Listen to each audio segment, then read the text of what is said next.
My name is Kirk McAfee. We're a family of faith, Christian faith.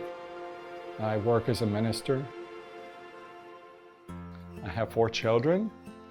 And Ben is our second son. He's actually our third child. When Ben came home from his freshman year of college, he was, to us, acting differently. He had very elevated self-esteem. You try to talk to him, but he was unable to focus. He would go from one thing to another very quickly. He was talking rapidly. In fact, he didn't really give anyone else a time or an opportunity to respond to anything he said. And anytime he perceived that we might be in disagreement, he would get agitated with us. Some impulsive behavior as well, spending sprees. That wasn't Ben. We had a trip planned to go to Peru. We went to a church event with some friends there that we were staying with, and it's like he's a totally changed person. We go on this trip, even though we know as parents, something's not quite right with Ben. I have a good friend who is a medical doctor, so I called him from Lima and spoke to him, explained what was going on, what we were seeing, and he said, it sounds like Ben is having a mental health issue. Ben was hospitalized immediately when we came back to the States. After observation and working with him and talking with him for a few days, they came to the diagnosis of bipolar 1 disorder.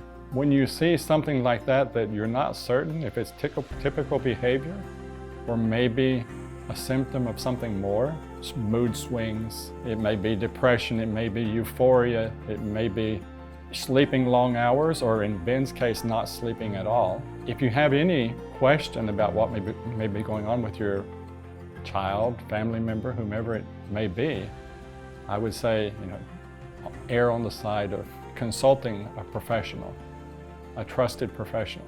Our awareness on all levels needs to increase. Our responsibility is inherent. People need to be aware of what signs are. They need to be educated. We need to do that with care, with compassion, with understanding.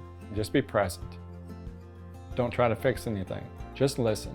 That's where I am right now in my evolution of understanding of what Ben needs, at least. When you see something that you feel like may not be just normal behavior for this particular individual, then hopefully you're close enough to that person, you're close enough to that family, that there's a foundational trust relationship in place. You can approach the person and say, ask maybe first of all how they're feeling, what's going on, and then ask not just only the person, because the one going through the experience may not be the best one to recognize what's going on. So it would be best to talk to someone close to that person. That maybe, we need to get some professional help, at least have a professional look into this. You need to work to recognize the signs and symptoms and get the help as early as possible.